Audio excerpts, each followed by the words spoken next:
Well, we've done some incredible swell chases. You've got to agree that there's been some amazing waves that I've been lucky enough to film.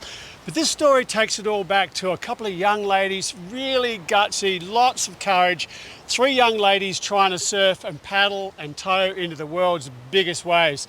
It takes a few years to get your head around it, but these girls are starting to do that. It's not easy. It's an incredible story about courage and how to do it, perseverance. I hope you enjoy this edit.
Nazare is a unique wave in the sense that it's like a gigantic beach break, and because of the canyon effect, northwest swells kind of bend back in on each other and they create these like giant wedges where like the primary swell coming from the northwest is re-meeting itself, kind of shooting out of the canyon from the south, forming these like large kind of shifting triangles. And so here they have, they have the different numbers of peaks, like the Big Mama, first peak, second peak, third, fourth, fifth, as you kind of go away to the north, away from the cliff.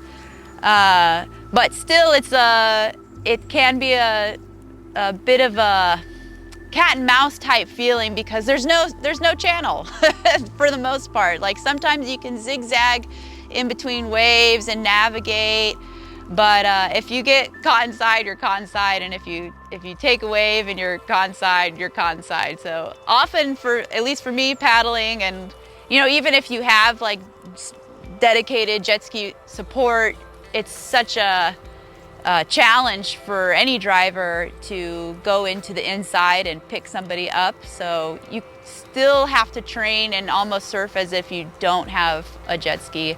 And so yeah, it just sometimes the idea, at least for me paddling, is just go for the one good wave. This trip has been kind of funny to me because I think last year, maybe it was just because I was so new and I didn't know any better, but I just like paddled out from Praia de Vila on the south side, like every day with Andres. And I think I started off going on like some pretty giant days. And so this year, now that I have a little bit more experience, I felt almost more daunted at first. Coming out, and I started off towing with Xabi Lopez from Basque Country and trading off doing some jet ski work and training and switching off doing paddling and rescues with him. And then the rest of the time I've just been paddling out of North Beach. So I felt like this year I've been trying to kind of like work myself up, or I've had to work myself up to larger and larger surf a little bit to feel more confident. But I think it's been good to stay for a longer period of time and just kind of work from the ground up and like really build a strong foundation and adapt to Nazare. If you can surf Nazare, you can surf anywhere in the world. And I think I don't have the most experience. I'm like still pretty new to all of this. I'm about to have my second big wave birthday here in about a week or two.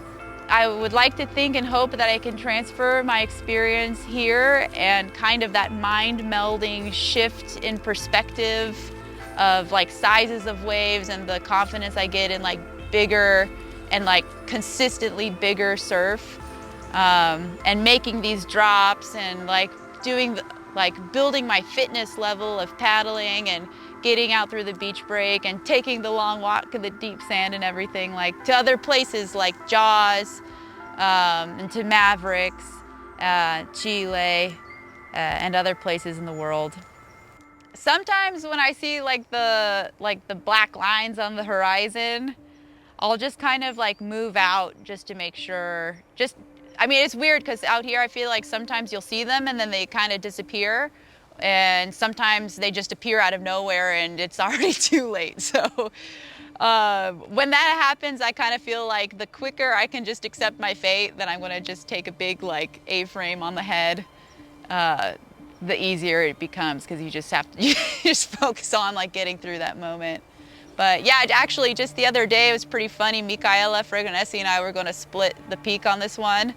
And we both missed it, and I turned around and sure enough there was a bigger one right behind it, and I was like, oh man, and we just got so worked. And she has one of those red inflatable vests that go over her wetsuit, and I think on the first or second wave that like detonated on us, it just got totally ripped off her, and Jumbo and I found it floating on the inside. So yeah, it was a bit of a rodeo, but everybody was fine, and how it goes. It's part of it. I think when I get hit by a wave at Nazare, it can really pack a punch. The other day I had this one that was kind of interesting where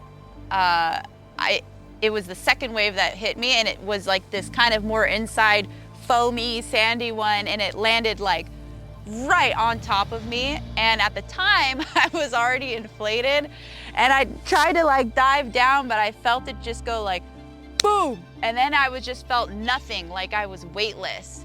And I was like for so long like in a ball covering my head, just thinking like, oh my gosh, am I like getting ejected out of the face of this white water right now? Like, am I in the air? And I was waiting and waiting and waiting, and then boom, it like hit me again, and I was just like rolling around. So Yeah, I mean, to be honest, it wasn't like too bad considering everything. Like, I feel like it could have been worse, but maybe it's also because I've been training on like, you know, being able to kind of square up and make sure I don't kind of get ripped limb from limb. One thing that is unique to Nazare in my limited experience here that is different from other waves in the world is that when you see that like whitewater kind of gurgling soup that goes by after a wave, it's so turbulent and so aerated that you know, you can get tossed around underwater and wait and relax and then go to the surface.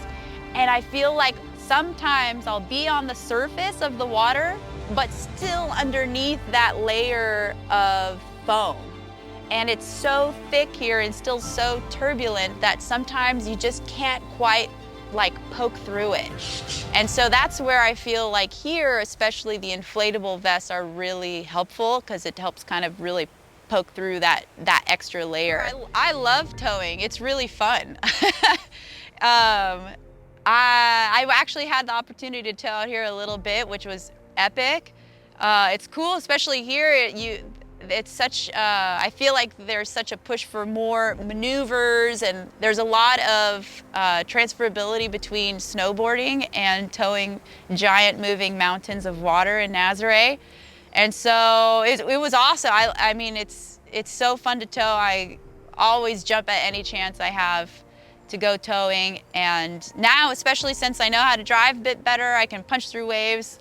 I'd love to start trying to whip my friends into some waves too. Well, it's pretty much dry, so I'm trying to figure out how to keep going, how to get to Hawaii and compete. But in the meantime, I do surf lessons. I did some crabbing last year. I was a substitute teacher. You know, anything. I almost worked at the food truck here. I did some catering in Hawaii. Yeah, I'm actually a marine biologist and a scientific scuba diver, and I used to teach environmental science before the pandemic, but that also kind of marked a life change for me, and I'm sure with everyone else too. So here we are. I'm going to like really plan to stay for like the fall next year for sure. Like first good run at paddle swells, I'm going to be right back and prepared to just charge. Hi, my name is Ralda, and I started surfing big waves when I was 21. I wanted to be a big wave surfer since I am 13. When I started surfing, I saw a video of Billabong XXL Awards of Maya Gaveira, and I was like, I need to find those big waves to try them. And that was my goal, just to try where the big waves were from. And I've never seen a big wave before, so I decided to move to Hawaii to try to surf big waves. Over the years, I competed in Big Wave Tour, and I had some XXL nominations, but I started noticing that if I wanted to take it to the next level, I had to practice more in big waves. So Hawaii doesn't have that many big swells in order for me to get better at big waves. There's only like 3 swells a year. So I started seeing that my friends were paddling Nazare and they're very successful, and their surfing changed because they had more opportunities to be around big waves. So I decided to come and give it a try this year. The first sentence they say is, it's very hard. Nazare is hard. So I was like, they'll have that thing in common. So I knew it was gonna be really hard. So my mind was prepared to, this is gonna be hard. You never surf with a wetsuit before.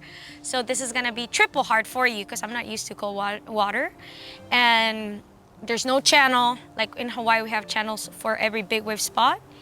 And the whole thing, logistics is gonna be hard. So I did a little bit of investigation before I came. But definitely it was as hard as I thought it was gonna be. So I wasn't surprised, but I still cried sometimes. My first day was actually not successful. I tried to go from North Beach here in front of Car Surf, and I got rejected or denied by I tried for like an hour. And it's pretty brutal, like you get so pounded. I've never got that pounded before, just like trying to make it out anywhere. But yeah, I didn't make it out from here. So in the afternoon, my friend took me from the other side of the cliff, and then we took the long paddle out, and that was the first time I saw Nazare. Personal opinion, I think you just have to be committed to go, because once you go, the wave grows after you stand up. In Hawaii, I'm used to seeing the waves getting big behind me, and I know the size of the wave while I'm paddling. I'm like, oh, this is a big wave. But here, you get a normal wave, but it just grows, and you just have to keep on dropping the wave. So it's kind of like a slab, pretty much, but not really. So after I took those waves, you're so happy. Even 2 waves in a session, it's like enough. Even 1. Sometimes just even making it out there for me was enough. And I started noticing that there is a lot of room for other things in the sport other than paddling. So my goal changed completely from when I started, and now I want to come back, work for a year and come back and buy my own jet ski with my friends. And I want to start a girl team, because there's no girl teams here. There's only girls and guys, and mostly guys. So I want to get really good with my girlfriends and create our own female team. I think if you surf Nazare, you can surf all over the world. But I think Nazare is more towing place. It's very hard to paddle here, but that's my 4th time here. And this year is the first time that I could enjoy paddling, you know? I made the good boards, good size, and I think I enjoy so much paddling here. I can't wait to paddle more. When I arrived here this year, my first session of paddle was like terrifying. We got like a big, huge set in our head without jet ski, you know. And after that, I started to feel more confident. I paddle in the biggest day of the year by paddle that André Flores got their wave. I was there, you know. I paddled for 2 waves. Unfortunately, I wiped out, but that made me feeling better for the next day, which was a little small, and I got more comfortable, and I got so many nice waves. Oh yeah, here is always fear, you know. I always afraid because you never know what's going to happen. It's not like a slab that the wave come exactly there. No, come there, all over. So you never know. You gotta be prepared for the surprising set. That's make me afraid, you know. My goal is to buy a jet ski here and become a good pilot and make a good team, probably a woman team. I think for big wave, you never old. So as much experience you have is better for big wave surfers. So yeah, I think I have a couple more years doing what I'm doing because I want to be like a good pilot, and most of the pilots is like older than me, so I can continue keep my goal, keep doing what I'm doing, healthy, workout. I think that's the goal. For us, for Brazilians, it's very expensive now. Euros, dollars is very expensive for us. I have a sponsor by Topazio that helped me to be here. My job, I have a travel agency, and that's helped me with my career, you know, yeah.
So there you have it, 3 really gutsy ladies who give it their all to be as good as they can be in literally what is the world's biggest waves. I hope you enjoyed the edit. If you did, give us a thumbs up. Leave a comment if you could leave a comment, and please subscribe. It makes a huge difference. It really does make it all work for us. And we'll see you, as I always say, on the next swell chase.